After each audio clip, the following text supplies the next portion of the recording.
हो जाओ सावधान, क्योंकि बारिश तबाही नहीं बल्कि बीमारी भी लेकर आई है। जी हाँ, जिस बारिश ने दोस्तों पहले आधे भारत में बाढ़ का मंजर दिखाया, वही बारिश बीमारियों का भयानक रूप भी दिखा रही है। और सबसे ज्यादा खतरा आई फ्लू का देखने को मिल रहा है। तेजी से बढ़ रहे हैं आई फ्लू के मामले। अस्पतालों में आंखों से जुड़ी समस्या को लेकर लोग भीड़ लगा रहे हैं। तो क्या है ये आई फ्लू और क्यों ये बच्चों को सबसे ज्यादा प्रभावित कर रहा है? आज की हमारी खास पेशकश में हम इसी बारे में बात करेंगे, तो बने रहिए एंड तक हमारे साथ। दोस्तों, कुछ दिनों पहले पूरे उत्तर भारत में बाढ़ का मंजर तो आपने देखा ही है।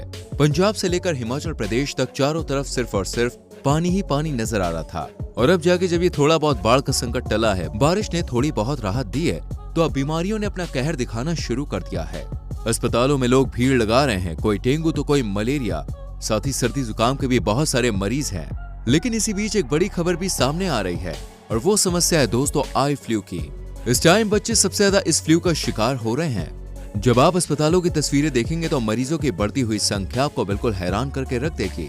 और ये सब कुछ हुआ है बाढ़ और बारिश की वजह से। जिस तरह पहले इस बात को लेकर खतरा था कि इतनी ज्यादा बारिश और बाढ़ के कारण कई तरह की बीमारियां फैली हुई हैं, पर किसी को भी ये अंदाजा नहीं था कि वो बीमारी सबसे ज्यादा बच्चों को प्रभावित करेगी और उनकी आंखों को नुकसान पहुंचाएगी। इतना ही नहीं दोस्तों, अभी तो सिर्फ शुरुआत है। कई और बीमारियों के बढ़ने का खतरा लगातार मंडरा रहा है। कई बड़े बड़े सरकारी अस्पताल परेशान हैं कि करें तो क्या करें। अब ये आई फ्लू के मामले किस तरह से बढ़ रहे हैं, इसका क्या उपाय है, किस तरह आप खुद को बचा सकते हैं, और बच्चे ही क्यों इस फ्लू से सबसे ज्यादा प्रभावित हो रहे हैं, ये आज के समय में सबसे बड़े सवाल बने हुए हैं। अब हम आगे आपको कुछ भी बताएं उससे पहले आप इन नजारों को देखिए। ये तस्वीरें दोस्तों बहुत कुछ बयां कर रही है। वो सच जिससे हर कोई बचना चाह रहा था। लोग बारिश के पानी को ठंडी हवा का झोंका समझकर भूलते जा रहे थे। लेकिन जब से आई फ्लू ने दस्तक दी है, लोग सहम उठे हैं। गोरखपुर के एक स्कूल में तो करीब 60 से भी ज्यादा छात्राएं आई फ्लू की शिकार हो गई हैं। और वहीं उत्तर प्रदेश के हापुड़ में लगातार मरीजों की संख्या बढ़ती ही जा रही है। लगभग हर जगह पर यही स्थिति बनी हुई है। जिला बागपत में भी यही हाल है। अस्पतालों में रोजाना 10 से 15 मरीज आ रहे हैं। बात करें मध्य प्रदेश की, तो सागर और दमोह जिले में भी जितने भी अस्पताल हैं, वहां मरीजों की संख्या लगातार बढ़ने लगी है। बारिश में होने वाली बीमारियां तो लोगों को हो ही रही हैं, साथ ही साथ उनकी आंखों में सबसे बड़ी समस्या हो रही है। जहां आंख लाल हो जाती है, उसमें रेडनेस आ जाती है, और फिर धीरे धीरे आंखों में दर्द शुरू हो जाता है। कई बार तो दर्द इतना होता है कि सहन ही नहीं किया जाता और लोग अस्पताल की तरफ दौड़ पड़ते हैं। देश में चल रही बाढ़ की स्थिति के बाद अब ये समस्या काफी ज्यादा बढ़ने लग गई है। यहाँ तक कि दोस्तों, देश के कई सारे हिस्सों में लगातार बारिश हुई। कई दिनों तक पानी रुकने का नाम ही नहीं ले रहा था।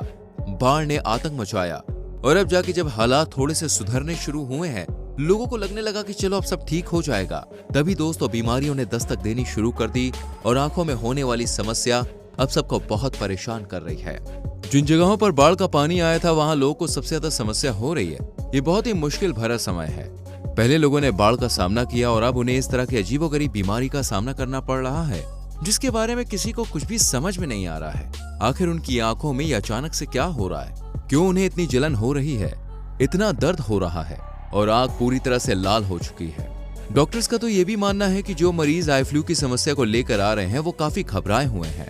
उनके लिए ये बहुत ही नई तरह की बीमारी है, नए एक्सपीरियंस है, क्योंकि बारिश में सर्दी, जुकाम और डेंगू मलेरिया जैसी तकलीफ तो आम हो गई है, पर आंखों में होने वाली समस्या लोगों के लिए चिंता का विषय बनी हुई है।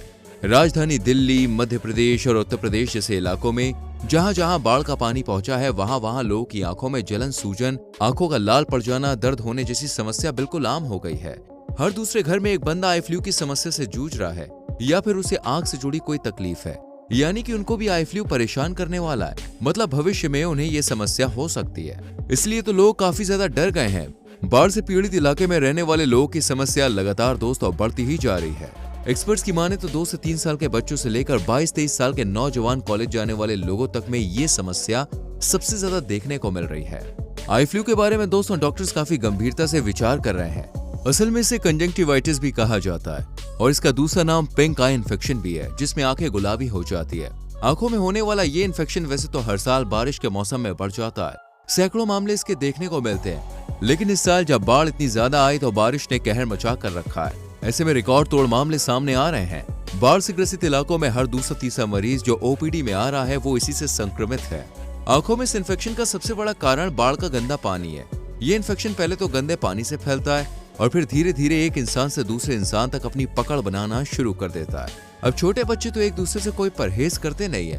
पहले वो अपनी इन्फेक्शन वाली आंख को छूते हैं और उसी हाथ से अपने बैग, पेंसिल और डेस्क वगैरह को छू लेते हैं। छोटे बच्चे एक दूसरे से पेंसिल, इरेजर वगैरह भी शेयर करते हैं। इसी के जरिए दोस्तों इन्फेक्शन भी तेजी से फैलता है। यही वजह है कि ये इन्फेक्शन एक साथ बहुत सारे लोगों में पाया जा रहा है। यहाँ पर सबसे बड़ी चिंता की बात यह है कि इस इन्फेक्शन में सबसे ज्यादा प्रभावित बच्चे हो रहे हैं। देखा जाए तो बारिश के मौसम में बीमारियों का फैलना कोई बड़ी बात नहीं है। अस्पतालों की सबसे ज्यादा कमाई ही बारिश के मौसम में होती है। बारिश का गंदा पानी हम इंसानों के लिए बहुत खतरनाक है। यह हमें नुकसान पहुंचाता है, लेकिन उसकी भी एक हद होती है। एक साथ दर्जन लोग का एसआई फ्लू से संक्रमित होना एक बड़े खतरे की तरफ इशारा कर रहा है और इस बार यह हमें पहले के मुकाबले ज्यादा देखने को मिल रहा है। तो बचाव क्या है? किस तरह हम अपने आप को और अपने बच्चों को इस इन्फेक्शन से बचा सकते हैं? आंखों में होने वाली इस जलन, परेशानी और तकलीफ से राहत दिला सकते हैं। इलाज दोस्तों साधारण सा है और वो है दूरी बनाकर रखना। जी हाँ, जिस तरह 2 साल पहले वायरस ने दस्तक दी और चारों तरफ फैलता चला गया, तब लोगों ने एक दूसरे से दूरी बना ली। अब वापस से दोस्तों वो टाइम आ गया है। अगर आपको इस इन्फेक्शन का शिकार नहीं होना है तो लोगों से दूरी बनाकर रखिए, सैनिटाइजर्स को अपने साथ रखिए और बच्चों को भी ये समझाइए कि स्कूल, कॉलेज वगैरह में ज्यादा किसी से घुलने मिलने की जरूरत नहीं है। ये ऐसा टाइम है जहाँ बीमारी तेजी से फैलती है और अगर आपको संक्रमित होने से बचना है तो सावधान होना बहुत जरूरी है। छोटे बच्चे दोस्तों एक दूसरे से शेयरिंग में परहेज नहीं करते हैं। यही रीजन है कि अगर कोई बच्चा इन्फेक्टेड है तो वो दूसरे बच्चे को भी करता है। इन्फेक्टेड बच्चे के जो बैक्टीरियाज होते हैं वो उसकी चीजों में भी होते हैं और इसी के जरिए वो दूसरों तक पहुंचते हैं और धीरे धीरे ये बीमारी महामारी की तरह फैलने लगती है। अगर हमें इन सारी चीजों से बचकर रहना है तो सावधान रहना पड़ेगा, सतर्क रहना पड़ेगा और चीजों को सोच समझकर इस्तेमाल करना पड़ेगा, वरना आंखों में होने वाली ये जलन और दर्द आपको बहुत ज्यादा परेशान कर सकती है। अस्पतालों में इस इन्फेक्शन का इलाज करने वाले डॉक्टर्स का सीधा सीधा कहना है कि बारिश के मौसम में इंसान को हमेशा बचकर रहना चाहिए, साफ पानी पीना चाहिए और साफ सुथरे वातावरण में रहना चाहिए, वरना अंजाम कुछ इस तरह का ही होता है। कई बार ये इन्फेक्शन इतना ज्यादा बढ़ जाता है कि पेट में दर्द, उल्टियां होना, आंखों में तेज जलन, आंखों का सूज जाना, ऐसी समस्या हो जाती है। और अभी तो दोस्तों बीमारियों ने दस्तक दी है। डॉक्टर्स कहते हैं कि अभी तो केवल आई फ्लू ने लोग को परेशान किया है। जैसे जैसे मच्छर बढ़ेंगे वैसे वैसे ही डेंगू और मलेरिया का खतरा भी बढ़ता जाएगा। अस्पतालों में लोग तड़प तड़प कर अपनी आखिरी सांसें लेने तक को मजबूर हो जाएंगे, क्योंकि कई बार जब समस्या ज्यादा होती है तो मौत के सिवा और कोई रास्ता नहीं होता है। डॉक्टर्स अपनी तरफ से पूरी कोशिश कर रहे हैं, इन्फेक्शन से पीड़ित लोगों को समझा रहे हैं कि कैसे दूसरों को इन्फेक्टेड ना करें और बारिश के मौसम में बिल्कुल साफ सुथरे पानी का ही सेवन करें। वातावरण को भी साफ बनाए रखें, वरना पानी इकट्ठा होने की वजह से जब मच्छर आएंगे तो खतरा और भी ज्यादा बढ़ जाएगा। तो दोस्तों हमारी आज की इस खास पेशकश में बस इतना ही। दुनिया भर की तमाम खास जानकारी के लिए हमारे चैनल को सब्सक्राइब करके बेल आइकन प्रेस कर ले, जिससे आने वाली वीडियोस मिस ना हो। मिलते हैं अगली वीडियो में। Till then bye bye.